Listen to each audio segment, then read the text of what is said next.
왜 비전을 주시는가라는 제목으로 하나님의 말씀 함께 나누겠습니다. 제가 4주 동안 비전에 대한 말씀을 함께 나누려고 합니다. 하나님께서 우리에게 왜 비전 주시는지, 그 비전을 이행하게 되면 어떻게 되는지, 또 그 비전을 통해서 우리는 어떤 하나님의 일하심을 발견하게 되는지 4주간 9월 한 달 동안 하나님께서 주신 말씀 가운데 귀를 기울여 보시기 바랍니다. 오늘 첫째 시간입니다. 왜 비전을 주시는가라는 제목으로 같이 말씀 보겠습니다. 사람과 사람 사이에 이렇게 가끔 오해들이 생기곤 합니다. 그런 오해들이 생겼을 때 이렇게 두 가지 형태로 이제 나타나게 되는데, 첫 번째 오해는 나만 손해보고 마는 그런 오해가 있습니다. 그런 오해가 생겼을 때는 과도하게 감정적으로 대응하지 말고 그냥 잘 참으면 됩니다. 집에서 이런 거 잘 하시면 됩니다. 그리고 잘 참으면 하나님께서 그에 맞는 또 좋은 결과를 주실 줄 믿습니다. 제가 자녀들에게 자주 가르치는 것 중에 하나인데, 혹시 누군가에게 그 오해를 받거나 혹은 오해를 하게 될 때 그 오해를 풀려고 너무 발끈하거나 흥분하지 말라라는 그 가르침을 줍니다. 감정적인 대응을 하면은 속은 시원할지 모르겠는데요, 이게 긁어 부스럼인 경우가 많습니다.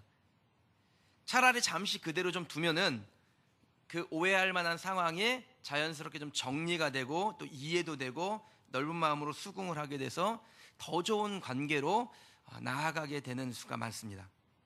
오해를 받았을 때도 역시 그렇습니다. 오해를 받고 그것이 내게 상처가 되도록 그냥 내버려 두는 것은 지혜롭지 못하는 것입니다. 혹시 오해를 받았다면 감정적으로 대응하지 말고 오해받은 그 상황과 반대로 행동하시면 됩니다. 그러면 오해가 쉽게 풀리게 되죠. 예를 들면요, 제가 어떤 분에게 우리 목사님은 설교 준비를 잘 안 하시는 것 같아 라는 오해를 받게 됐다면 순전히 오해잖아요. 그런데 제가 어떻게 하면 될까요? 그분을 불러가지고 저 설교 준비 열심히 합니다. 그리고 제가 한 주에 설교를 몇 편을 하든지 그거 아십니까? 설교 한두 편 듣고서는 그렇게 쉽게 말하는 거 아닙니다. 정말 서운합니다. 이러면 상대방과 오해가 풀립니까? 여러분, 오해 안 풀립니다.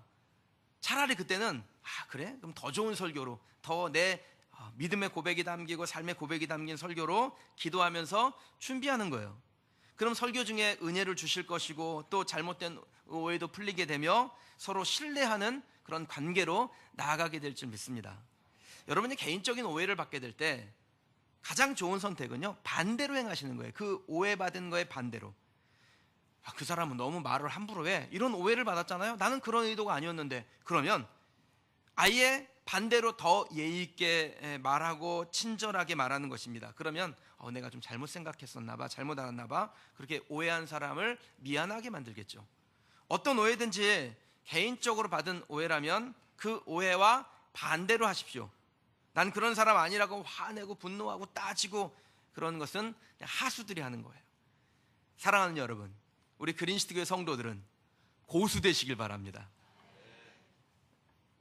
진리도 아닌 일에 속상하고 발끈해가지고 머리 싸매고 드러눕고 그러지 마시고, 도리어 그런 행동을 한 사람을, 오해한 사람을 부끄럽게 하고 그것이 더 신뢰관계를 돈독하게 만들어가는 그런 기회로 삼는 여러분 되십시오. 저도 가끔 실수를 하긴 하는데 이 자기 감정을 이기지 못하고 그렇게 발끈해봤자 손해보는 거는 발끈한 사람이에요. 쟤만 손해보더라고요. 상처 준 사람은 기억도 못합니다. 그런 줄도 몰라요, 자기가. 그리고 그렇게 오해할 만한 상황이라면요, 사실 한 번 더 확인해 보는 게 맞습니다. 그러니까 여러분들이 누굴 오해하게 되면은 확인해 보세요. 오해받게 되면은 기다려 보십시오. 사람의 이야기는 다 양쪽 이야기를 들어봐야 되니까 각기 자기가 자기 생각의 관점대로 판단하기 때문에 똑같은 일도 다르게 볼 수 있습니다. 수년 전에 제가 있는 위치가 숱하게 메일을 받고 상담을 하는 그런 자리였는데, 하여튼 제가 잘 아는 분이 저한테 메일을 보낸 거예요. 저한테 메일을 보낸 게 아니라 김윤중 목사님한테 메일을 보낸 건데 제가 다 보니까 보게 된 거예요. 근데 남편이 자기를 때린다라는 겁니다. 교회 직분도 있는 분이 어떻게 그럴 수 있지? 막 이런 마음이 쓱 들었는데, 그 남편이 또 나한테 메일을 김윤중 목사한테 메일을 보냈는데 제가 보게 된 거예요. 얘기를 들어보니까 이게 상대방의 얘기를 서로 간에 들어보니까 이거 완전히 아무튼 때린 건 잘못인데 아무튼 그건 폭력은 잘못이지만 어떻게 왜 그런 행동을 했는지 또 이해가 되더라고요. 저도 성도님들의 삶을 참 잘 이해하는 편입니다. 새벽에 그렇게 모여서 우리가 기도하십시다 그렇게 제안을 해도 정말 대답은 아멘은 꿀떡같이 하시잖아요. 근데 못 나오시는 분들이 많으세요. 참 믿음 없는 사람이네. 저 이렇게 생각 안 합니다. 나름대로의 사정이 있다라는 생각을 합니다. 간혹 새벽에 못 나와도 제가 밤에 이렇게 올라와 보면요, 밤에 와서 기도하고 계시는 분이 계시더라고요. 기도 스타일이 달라서 그런 것이지, 그럼 우리 교회는 새벽에도 기도하고 밤에도 기도하고 얼마나 기도의 분량이 많이 쌓이겠나 이렇게 생각하면 좋은 거 아니겠습니까? 근데 새벽에 못 나오셨다가 뭐 집사님이 권사님이 기도도 안 하시고 이렇게 생각한다면, 그리고 감정적으로 내가 또 대응했다면 여러분 몇 가지의 손해를 보게 되죠. 일단 신뢰관계에 손상을 입죠. 저녁에 기도하는 기도의 용사를 잃어버리게 되죠. 또 기도하는 사람 그에게서 기도의 시간, 그 사람의 마음을 상하게 했으니까 기도하는 시간을 빼앗았기 때문에 하나님의 일을 제한하는 죄를 짓는 거 아니겠습니까? 혹시 여러분 누군가를 오해하실 일이 생겼습니까? 좀 천천히 오해하십시오. 너무 급하게 하지 마세요. 듣는 즉시 너무 발끈하지 마시고 천천히 하십시오. 혹시 오해받을 때가 있어요? 그럼 잘 견디시기 바랍니다. 조금만 참아보십시오. 하나님께서 그 오해를 풀어가시도록 하나님께 맡기는 시간을 가져보시기 바랍니다. 그러면 더 좋은 결과를 하나님께서 주실 줄 믿습니다. 우리가 오해를 할 때 두 번째 이 양상이 있는데, 다른 사람에게 막대한 손해를 끼치는 오해를 할 때가 있습니다. 이건 좀 심각한 겁니다. 근데 눈에 보이는 상황이나 말이나 행동을 오해해서 잘못된 대응을 하는데, 정말 그 잘못된 대응이 상대방을 심각하게 손상시킬 때가 있다라는 거예요. 무슨 민족이, 가정이, 개인이 그렇게 심각한 피해를 보는 경우도 있습니다. 세계 2차 대전에 악역을 담당했던 아돌프 히틀러는요, 아주 영민하고 재능이 많은 사람이었습니다. 젊은 나이에 독일의 정치 권력을 잡아서 한때 이 독일을 세계 최강대국의 자리까지도 올려놨던 사람이에요. 그런데 이 히틀러가 하나님의 말씀을 완전히 잘못 이해를 했습니다. 그래서 실수하죠. 하나님께서 한 민족을 선택하시는데 처음 이스라엘 민족을 선택하셨다 그들이 하나님을 배반함으로 인해서 하나님이 그들을 저주하시고, 그렇게 새롭게 선택된 민족이 우리 독일 민족, 게르만 민족이라고. 그래서 우리는 우수한 민족이기 때문에 하나님께서 우수한 민족으로 만드신 우리 독일 민족이 왕성해지고 이스라엘 민족은 완전히 멸절시키는 것이 하나님의 뜻이라고 오해를 하고, 그럼 이스라엘 민족들을, 유대인들을 학살을 하죠. 그래서 한 사람의 잘못된 오해가 무려 600만 명 이상의 사람이 죽음을 당하는 비참한 비극이 펼쳐지게 됩니다. 그럼 지금도 복음과 진리를 왜곡하는 이단들을 보세요. 그들이 작정하고 사기치는 거 아닙니다. 자기들도 나름 확신이 있어요. 그런데 그 확신이 어떤 확신입니까? 하나님의 말씀을 잘못 오해함으로 만든 확신이죠. 그 확신 때문에 도대체 얼마나 많은 사람이 멸망의 길을 가고 있는지 모릅니다. 그래서 말씀을 맡은 자들에게는 하나님께서 책임을 물으세요. 은혜도 주시지만 책임도 묻습니다. 디모데전서 5장 17절에 보면, 잘 다스리는 장로들은 배나 존경할 자로 알되 말씀과 가르침에 수고하는 이들에게는 더욱 그리할 것이니라. 그러니까 하나님의 말씀을 잘 가리키는 사람, 성경을 강론하는 이들에게는 배나 존경할 줄 알 때 더 열심히 그렇게 해야 된다라고 말씀하세요. 성경을 가르치는 자들을 귀히 여기라는 것입니다. 여러분, 우리가 교사를 귀히 여기고 교육자들을 귀히 여기고 강단에 설교하는 사역자들을 귀히 여기셔야 돼요. 근데 이 말씀만 있는 건 아니에요. 요한계시록 22장 18절에서 19절 말씀해 보면요, 말씀을 맡은 자들에게 아주 엄중하게 책임을 묻는 말씀도 있습니다. 내가 두루마리의 예언의 말씀을 듣는 모든 사람에게 증언하노니 만일 누구든지 이것들 외에 더하면 하나님이 이 두루마리에 기록된 재앙들을 그에게 더하실 것이요, 만일 누구든지 이 두루마리의 예언의 말씀에서 제하여 버리면 하나님이 이 두루마리에 기록된 생명나무와 및 거룩한 성의 참여함을 제하여 버리시리라. 이게 얼마나 무서운 말씀이에요. 그러면 이 무서운 말씀, 무서운 예언을 말씀 맡은 자들에게 주셨다라는 겁니다. 왜 주셨겠습니까? 하나님의 말씀을 오해하면 자기만 망하고 마는 것이 아닙니다. 말씀을 제대로 가르치지 않으면 수많은 사람들이 멸망의 길로 인도만 받기 때문에 말씀 맡은 자들에게 하나님께서 막중한 책임을 물으시는 거예요. 그래서 목사는 물론이고 하나님의 말씀을 보고 그것을 전하고 가르치는 사람들은요, 반드시 하나님의 말씀을 내 눈, 내 시각, 내 형편대로 보는 게 아니라 하나님께서 도대체 어떤 의도로 이 말씀을 기록하셨는지를 잘 살펴야 됩니다. 사람의 생각으로 말씀을 보면 하나님의 뜻은 어디로 갔는지 모르고 그냥 내 뜻을 이루기 위한 말씀으로 이게 곡해되고 잘못 사용되죠. 오늘 우리가 읽은 본문의 말씀은 이게 너무나 유명한 말씀입니다. 저만 해도 이 말씀, 이 본문을 가지고 제가 개척하고 3년 가까이 된 동안에 오늘이 3번째 설교하는 거예요. 이 본문으로요. 그때마다 제가 여러분에게 항상 드렸던 말씀이 있습니다. 반드시 하나님의 눈으로 보아야 합니다라는 것이었습니다. 본문의 말씀을 받은 아브라함은요, 하나님께 이스라엘 민족의 시조가 되는 비전을 받습니다. 한 민족의 시작, 그에게서 출발하여 자손들이 모래알처럼 되고 하늘의 별처럼 된다. 그는 큰 재물을 얻는다. 그는 명예와 권력을 얻고 하나님의 영광의 도구가 된다. 이게 하나님께서 아브라함에게 주시는 비전이었습니다. 그런데요, 여기서 딱 멈추면 하나님의 말씀을 오해하게 됩니다. 그리고 그런 오해는 큰 비극으로 연결이 됩니다. 자기를 한 민족의 시조가 되게 하고 자손을 모래알처럼 많게 하고 큰 재물을 얻는데 방해가 되는 사람들을 만나면 그럼 어떻게 합니까? 저주받아야 된다고 생각을 하는 거예요. 궤변을 만들어내게 됩니다. 히틀러가 딱 그런 일을 하는 것이죠. 그리고 그런 일을 하는 사람들이 지금도 있어요.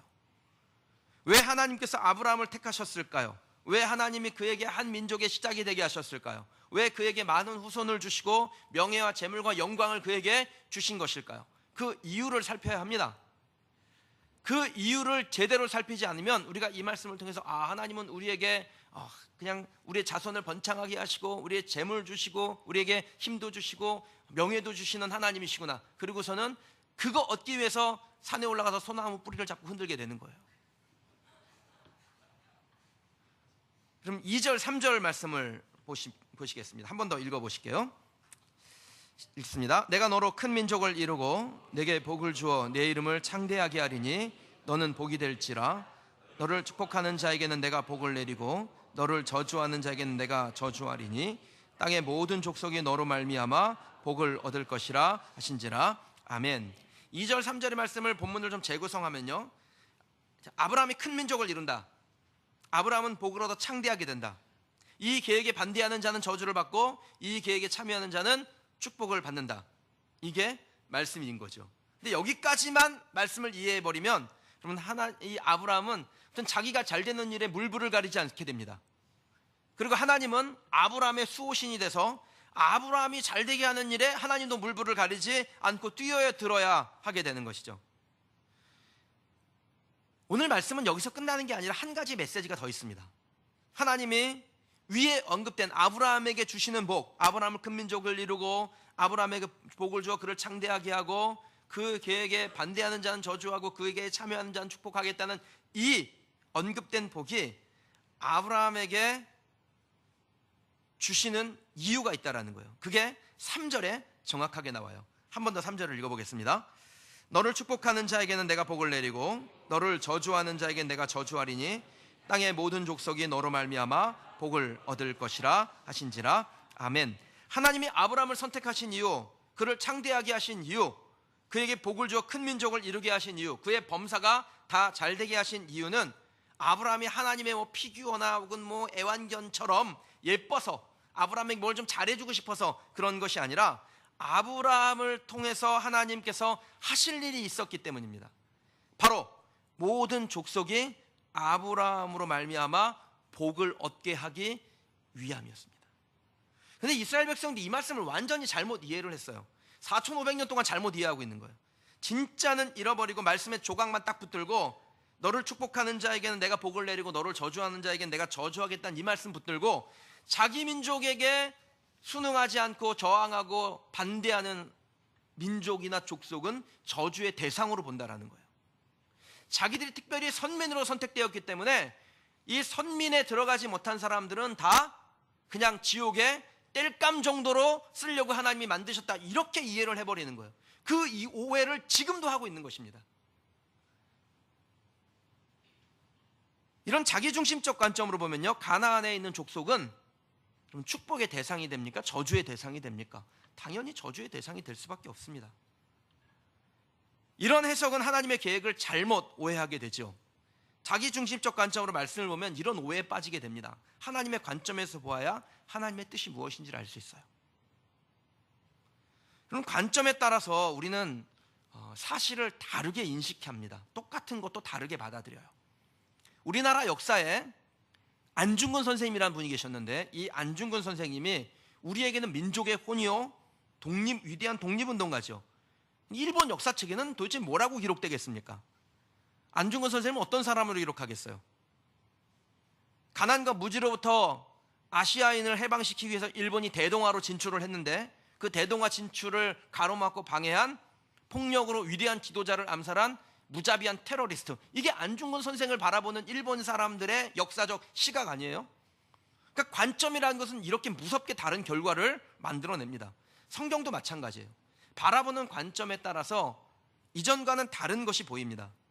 우리는 성경의 관점을 잡을 때 도대체 하나님은 어떤 생각이셨을까? 하나님이 왜 이 말씀을 기록하셨을까? 여기에 관심이 있어야 됩니다. 관점을 바르게 잡으려면요, 성경 문장 안에 있는 그 핵심적인 키워드들이 있어요.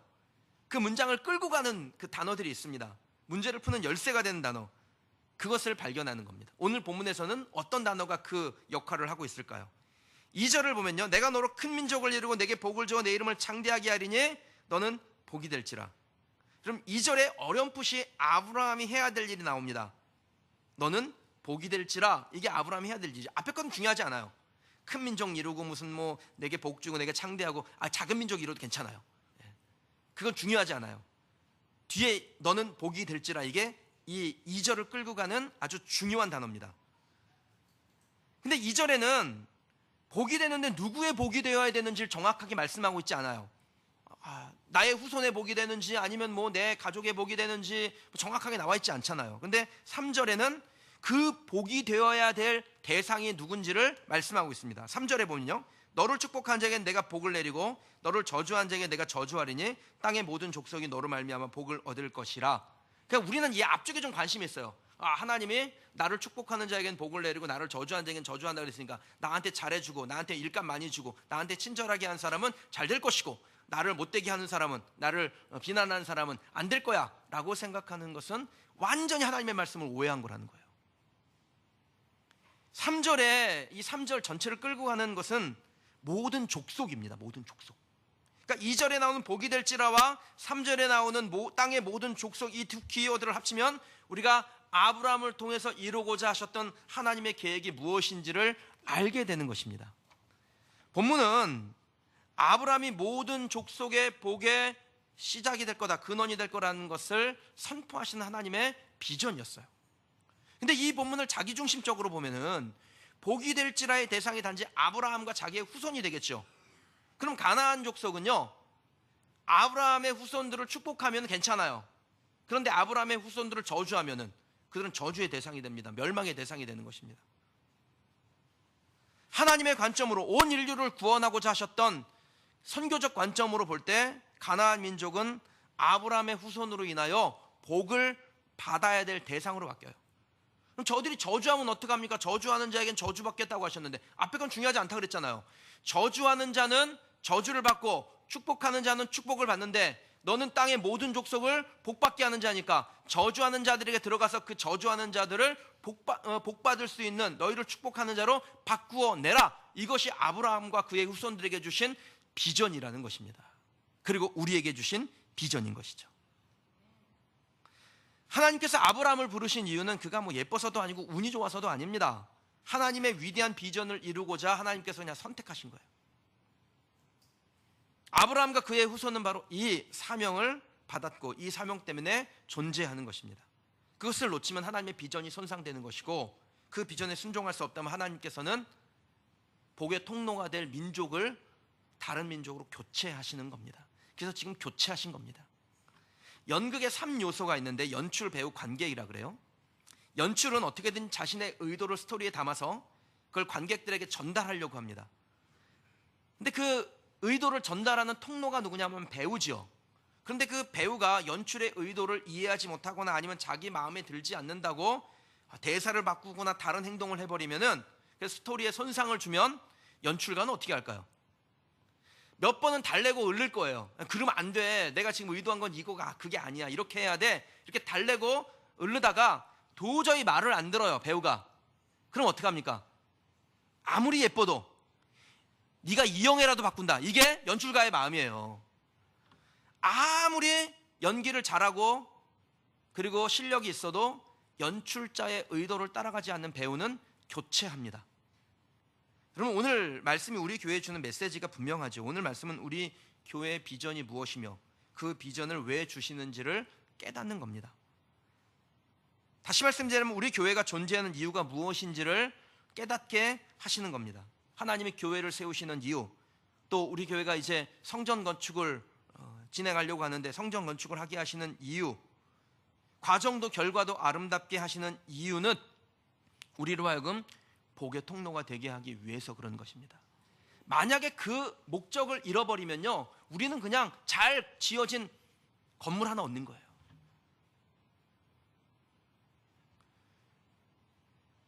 우리가 교회로 모이고 신앙생활하는 이유는 무엇입니까? 기도하고 응답받으려고 하나요? 잘 먹고 잘 살기 위해서입니까? 사람들에게 인정받고 뭔가 특별한 은혜를 독점하고 싶으신 겁니까? 여러분, 우리가 신앙생활하는 이유는 단지 우리의 만족을 위해서가 아닙니다. 물론 그것도 있어요. 신앙생활하다 보면 하나님께서 주신 은혜도 있고 기쁨도 있고 성도의 교제도 있고 뭐 그런 게 있어요. 기도하면 응답도 받고 기적도 경험하고 뭐 그런 게 있어요. 근데 그것은 사실 그렇게 중요한 것도 아니에요. 여러분이 이 땅에서 그렇게 기적을 수없이 경험해도 다 놓고 하늘나라 갑니다. 내가 지금 병에 걸려서 그게 제일 다급한 것 같죠? 그거 나아도 또 다른 병이 옵니다. 그건 중요하지도 않아요. 우리의 만족을 위해서 신앙생활하는 게 아니라는 겁니다. 물론 그렇게 시작은 그렇게 합니다. 여기 교회 오실 때 좀 세상살이에 지쳐가지고, 야, 교회 가면 좀 마음이 평안해진다던데 종교를 하나 좀 가져보자, 교회를 가보자, 기왕이면 내가 아는 사람 다니는 그린시티 교회 가보자. 그래서 오신 분이 있을지 모르겠어요. 저도요, 이거 인테리어 할 때 여기 전체적으로 우리 교회가 편안하지요. 딱 올 때 평안하지요. 방석에 가시를 꽂아놨나요? 어떻게? 제가 인테리어 할 때 인테리어 하시는 분한테 제가 뭘 압니까? 다 그냥 막연하죠. 그러니까 딱 이 한마디 했어요. 아무튼 사람이 저문 열고 들어오면 딱 들어왔을 때 편안한 마음이 들게 해주세요. 그냥 이게 다예요. 그때 이렇게 그냥 편안하게 해놓은 거예요. 교회는 그렇게 첫걸음을 하실 수 있습니다. 어떤 분은 전도하실 때 아우, 교회 가면 예수 믿으면 만사형통이야. 하나님께 예물 한번 드려봐. 11조 결정하면은 하나님께서 100배로 1000배로 주셔. 뭐 이런 이야기 듣고 교회 나오고 예물 드리고 그러신 분이 계실지 모르겠어요. 시작은 그렇게 할 수 있습니다. 근데 계속 그렇게는 안 됩니다. 하나님이 왜 우리에게 복을 주시는지, 왜 우리를 잘되게 하시는지, 왜 하나님이 우리에게 재물도 주시고 능력도 주시고 건강도 주시고 시간도 주시는지, 여기에 관심이 없으면 여러분 교회 다니다가 시험 듭니다. 100% 시험 듭니다. 하나님이 우리를 왜 부르셨는지 그 존재에 대한 존재 목적, 그것을 잃어버리고 단지 그냥 내가 하나님으로부터 받는 만족, 그것이 영적인 것이라 할지라도요, 그 만족에 관심을 가지면 여러분 반드시 시험 들게 돼 있어요. 사람이 왜 사는지를 모르면 먹기 위해서 산다, 죽지 못해 산다, 부자 되려고 산다, 가문 보존하려고 산다, 이런 진짜 헛소리를 하는 거예요. 우리가 왜 삽니까, 여러분? 여러분, 인간이 사는 이유가 뭡니까? 성경은 우리가 왜 사는지를 아주 명확하게 이렇게 말씀합니다. 하나님을 영화롭게 하고 영원토록 즐거워하는 것이 사람의 제일 된 목적입니다. 그럼 이것을 위해서 우리가 여기 사는 거예요. 우리의 존재 목적이에요. 우리의 교회의 존재 목적이 뭡니까? 하나님을 영화롭게 하고 영원토록 즐겁게 하는 일을 하기 위해서 교회는 존재하는 것입니다. 이 목적을 잃어버리지 않으면 우리는 하나님을 기뻐하는 일을 계속할 수 있습니다. 그럼 하나님을 영화롭게 하는 것이란 무엇일까요? 하나님의 기쁨이 될 일이란 게 어떤 것입니까? 하나님께서 이스라엘을 선택하시고 그들에게 나라를 세우게 하실 때 주신 말씀이 있습니다. 레위기 26장 12절 말씀인데, 나는 너희 중에 행하여 너희의 하나님이 되고 너희는 내 백성이 될 것이니라. 근데 이 말씀만 딱 붙들고 있으면요 또 오해하게 돼요. 하나님이 우리 하나님이 되고 우리는 하나님의 백성이 된다니까 우리 말고 다른 것들은 다 하나님의 백성도 아니고 우리가 우월하구나, 이렇게 되겠죠. 근데 여러분, 말씀을 종합적으로 보면 어떻게 됩니까? 하나님께서 나는 너희 하나님이 되고 너희는 내 백성이 되리라 라고 말씀하셨을 때, 그거는 세계 열방에 있는 수많은 흩어져 있는 민족들에게 복의 통로가 되게 하기 위해서 하나님이 우리를 선택하신다라는 거예요. 이스라엘 그렇게 선택하신 거예요. 이스라엘을 향하여 너희는 나의 제사장 나라가 되고 라고 말씀하셨어요. 제사장이 된다라는 건 뭡니까? 제사를 지내는 사람들을 위해서 존재하는 거예요. 제사장은요, 제사 지내는 수많은 사람들을 위해서 필요한 게 제사장인데, 이스라엘 나라를 제사장 나라가 되겠다라는 것은 수많은 나라와 족속과 민족들을 위하여 이스라엘이 할 일이 있다라는 것입니다. 이게 하나님이 주신 비전이라는 거죠. 근데 그 비전을 잃어버리면 하나님의 비전이 손상되고, 하나님 기다리시다가 그 비전을 이룰 민족, 사람을 바꾸신다라는 거예요.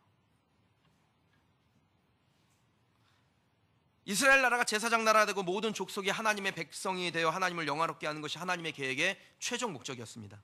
이 일을 감당하면 촛대는 계속 거기에 머물러 있는 것이고, 이 일에 반대하면 촛대가 옮겨지는 일을 만나게 됩니다. 지금도 하나님은 하나님의 비전을 이룰 제사장의 사명을 감당할 나라를 찾고 민족을 찾고 교회를 찾고 한 개인을 찾고 계신 줄 믿습니다. 우리가 이 일에 제대로 공동체와 개인이 하나님의 주신 비전에 순종하고 나아가면, 그렇게 하나님께서 예비하신 그 비전의 성취를 보게 될 것이며, 그런 사람, 그런 공동체는 하나님의 능력을 경험하게 되는 줄 믿습니다. 그럼 우리 교회가 또 성전 건축을 하지 않습니까? 입찰을 하게 될 거예요. 9월 중에 있습니다. 입찰을 하고 또 거기에 교회를 세우게 될 텐데, 그럼 성전 건축의 목적이 무엇이 되어야 됩니까? 지역과 열방에 복이 되는 것, 이게 우리의 가장 중요한 것이라는 것을 기억하는 여러분 되시길 주님의 이름으로 축원합니다. 제가 여러분에게 우리 교회는 결과도 아름다울 것이며 그 과정도 아름다울 것이라고 말씀드렸습니다. 결과는 하나님의 비전의 성취예요. 과정은 그 비전 앞에서 우리가 내리는 선택들입니다. 하나님의 비전은 누구를 통해서든지 아무튼 이루어집니다. 내가 안 하면 하나님께서는 이 비전을 이루기 위해서 누군가를 찾아내세요. 반드시 이루십니다. 그런데 우리가 그 성취될 비전에 동의하고 함께 할 때, 하나님은 하나님의 비전을 우리를 통해서 이루어 가시는 것입니다. 비전에 순종할 사람들을 찾고 계시다라는 거예요. 저는 당연하고 여러분들도 그 비전에 이탈하지 아니하고 그 비전에 동참하는 성도들이 되시길 주님의 이름으로 축원합니다. 비전의 성취의 열매는 그 비전에 동참한 사람들의 몫입니다. 저와 여러분은 그 열매를 얻는 성도들이 되시길 주님의 이름으로 축원합니다. 지금까지 우리 교회는 나름 평안했지요. 분위기도 좋았고, 간혹 어려운 일이 있었으나 그냥 지혜롭게 잘 넘겼습니다. 그러나 우리 교회는 그동안에 그 얕은 물가에 그냥 정박해 놓은 배와 같았습니다. 그러니까 흔들릴 만한 일도 별로 없어요. 가끔 폭풍우가 치면 한번 휘청하는 거죠. 그런데 뒤집어질 일은 없습니다. 근데 하나님께서요, 이제 우리 교회를 먼 바다로 이끌고 가시려고 하시는 겁니다. 아마 높은 파도도 칠 것이고 방향 감각을 잃게 할 만한 암흑도 만날 수 있습니다. 아브라함도 하나님 앞에 비전을 받고 자기의 인생길을 가는 동안에 처음에 갈대아 우르에 있을 때는 그렇지 않았어요. 그런데 세상 가운데 하나님 지시하실 땅으로 가보니까 파도도 높고 암흑도 찾아오더라는 거예요. 근데 그 과정들을 다 하나님 앞에 순종으로 버텨내고 이겨내서 마침내 도달하게 됩니다. 5절을 한번 보실까요? 우리 12장 5절인데 한번 눈으로 보십시오. 아브라함이 그의 아내 사레와 조카 롯과 하란에서 모은 모든 소유와 얻은 사람들을 이끌고 가나안 땅으로 가려고 떠나서 마침내 기어이 가나안 땅에 들어갔더라. 이 마침내라는 단어에 담겨져 있는 그 엄청난 과정이 눈에 보이시죠? 마침내 그 가나안 땅에 들어가기 위하여 아브라함이 겪었던 그 수많은 과정들, 그것이 그냥 상징적으로 담겨져 있는 단어가 마침내라는 단어입니다. 그럼 지금도 그렇습니다. 하나님은 사명을 주시고 비전을 주실 때 그 비전을 따라가는 거 참 어려운 일입니다. 아브라함이 흔들렸던 것처럼 여러분 우리들도 흔들릴 수 있습니다. 근데 몸은 흔들려도 우리의 눈이 하나님을 향하여 있으면 우리는 마침내 그 비전의 종착지에 도달하게 될 줄 믿습니다. 우리가 거하는 땅에서 복이 되는 교회, 열방의 복음을 전하는 축복의 통로가 될 줄 믿습니다. 항상 그런 생각을 하는 우리 성도들 되시고 우리 교회도 어떻게 하면 하나님께서 우리에게 주신 이 땅에서 우리가 복이 될까?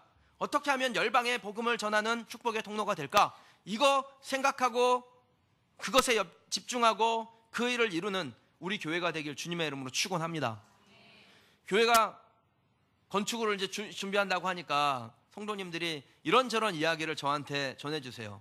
부정적인 이야기를 전해주시는 분 별로 없으세요. 다 좋은 이야기, 헌신하겠다는 말씀을 많이 주시는데 이렇게 저한테 들려오는 이야기가 제 마음을 다시 한번 다짐하게 하는 말씀들이 좀 있습니다. 어떤 분이 그런 이야기를 하셨어요. 사실 저도 그렇게 생각하고 있었는데, 목사님, 우리 교회가 건축을 하면은 어쨌든 허리띠를 졸라매게 될 텐데 다른 건 몰라도 선교 예산은 줄이지 않았으면 좋겠습니다. 그럼 이게 얼마나 하나님께서 우리에게 주신 비전을 이루어가는 존재의 이유를 설명해 주는 그러한 아름다운 제안이에요. 이러한 일들을 잘 하는 것이 바로 과정을 아름답게 만드는 것이죠. 제가 오늘 아침에 이렇게 그 교회 오기 전에 옥수수를 2개를 주길래 옥수수 2개를 까먹으면서 이런 생각을 했어요. 달력이 눈에 보이더라고요. 우리 교회 달력이 예산 절감한다고 좀 싼 달력을 주문했더니 끝에가 이렇게 말려 올라가요. 그래서 제가 성도들 신방하다 보면은 집에 달력이 있는데 끝에가 이렇게 말려 올라가더라고요. 다리 가면 다리 갈수록 점점 말려 올라가요. 이게 무게가 이제 줄어드니까, 다 찢어내니까. 그래서 우리 집 달력도 이렇게 올라가는 거를, 성도들 달력 올라가는 걸 보면서 내년에는 좀 달력을 좀 두꺼운 종이로 된 거를 좀 써야겠구나 생각을 하면서 그런 생각을 했어요. 우리 주변의 지역에 있는 우리 노예 안에 있는 교회들 중에 참 어려운 교회들, 성도 한 30명 정도 모이는 교회들은 달력을 제작하려면 그 인쇄를 해주지 않아서 어려울 텐데 우리 교회가 주문을 할 때 거기다가 그 교회 이름을 이렇게 넣어서 한 30개 정도, 기껏 해봐야 달력 하나에 5,000원씩, 30개면 5, 35, 15만 원, 10교회를 우리가 도와주면 150만 원이면 더 그 교회들이 정말 행복하게 한 해를 맞이할 수 있는데 이런 일을 하면 좋겠다. 그리고 제가 아내한테 이런 얘기를 했어요. 이러이러한 생각에서 달력을 만들려고 하는데 당신 생각은 어때? 그랬더니 사모님 이렇게 말하는 거예요. 좋은 생각입니다. 그럼 이런 게 우리의 과정을 아름답게 하는 것이죠. 여러분 이런 생각을 많이 하시기 바랍니다. 그리고 교회에다 이런 제안을 많이 하세요. 목사님 이런 거 했으면 좋겠습니다. 이런 사역들이 우리가 정말 복의 통로가 되고 복이 되는 사역이라고 생각합니다. 그런 제안들을 많이 해서 우리 교회를 하나님께서 정말 기뻐하시는 교회로 만들어가는 일에 온 성도들이 협력하시길 주님의 이름으로 축원합니다. 마침내 하나님의 계획대로 사명 주심대로 살면 어떻게 될까요? 7절에서 9절에 보면요, 이 아브라함이 하나님의 계획에 순종해서 마침내 그 가나안 땅에 들어가게 된 다음에, 가나안 사람들을 만나게 된 다음에, 그들에게 복이 된 다음에 하나님께서 주시는 일이 있는데, 자기에게 나타나신 여호와께서 그가 그곳에서 제단을 쌓고 거기서 베델 동쪽 산으로 옮겨 장막을 치고, 서쪽은 베델이요 동쪽은 아이라, 그곳에서 여호와께 제단을 쌓고 여호와 이름을 부르고 점점 남방으로 옮겨가게 됩니다. 그러면 아브라함이 비전을 따라 살 때 하나님의 임재를 경험해요. 처음 비전을 주셨을 때 하나님께서 임재하셨거든요. 그리고 그 비전을 따라 마침내 가나안 땅에 들어갔을 때 하나님께서 또 아브라함에게 임재하세요. 그리고 그곳에서 제단을 쌓고 하나님께 예배하게 됩니다. 그리고 그렇게 순종했던 아브라함에게 점점 남방으로 옮겨가는 은혜를 주셨습니다. 여러분 우리 교회는 그냥 평범하게 생겨난 교회가 아닙니다. 우리 교회는 한 교회가 교회를 세우는 비전에 따라서 세워진 교회죠. 그러니까 우리 교회 안에 있는 성도들은 이 비전에 동의하시는 거예요. 그래서 우리가 교회를 세우고 그 교회에서 그냥 여기가 좋사오냐고 머물러 있으면 20년 있다 제가 은퇴하면 또 새로운 사람 데려다가 담임 목사 세우고, 그리고 20년 있다 또 데려다 세우고 20년까지 버틸려나 모르겠지만 아무튼 그런 과정을 해가지고 결국에 남는 게 뭐가 남습니까? 교회 건물 남고 그냥 오랜 전통 하나 남습니다. 아브라함에게 주셨던 비전은 그런 게 아니었어요. 계속해서 남방으로 옮겨가면서 제단을 쌓고 하나님의 임재를 경험하는 것입니다. 여러분, 우리 교회는 그런 비전에 사로잡힌 교회가 되기를 주님의 이름으로 축원합니다. 그게 진짜 성도예요. 여러분, 어떤 그 아이가 어른을 만났는데 그 어른이 이렇게 물어본 거예요. 너희 아버지 성함은 어떻게 되시냐? 그랬더니 이 아이가 우리 아버지는 진가진입니다. 딱 그런 거예요. 그러니까 이 어른이 아버지의 성함을 그렇게 함부로 부르면 안 된다. 그랬더니 이 아이가 죄송합니다. 저희 아버지 이름은 진짜 가짜 진짜입니다. 제 유머가 이해가 안 되세요? 여러분은 하나님의 비전을 받은 진짜 성도입니까? 아니면 가짜 성도입니까? 그냥 내 만족을 위해서 내가 그냥 교회 와서 누리면 되고 기쁘면 되고 이거에 만족하고 계십니까? 아니면 하나님의 주신 비전에 따라 살아가는 진짜입니까? 하나님은 우리가 하나님의 말씀을 듣고 뒤로 물러가기를 원치 아니하세요. 우리가 물러선다고 하나님이 하나님의 일을 지체하실 분이 아닙니다. 내가 하나님의 일을 안 한다고, 우리 교회가 하나님의 일을 안 한다고, 우리 민족이 하나님의 일을 안 한다고 하나님께서 그래? 그럼 못하겠네, 이거 아니에요. 하나님은 우리가 안 하면 다른 사람 세워서 합니다. 다른 교회 세워서 하고요.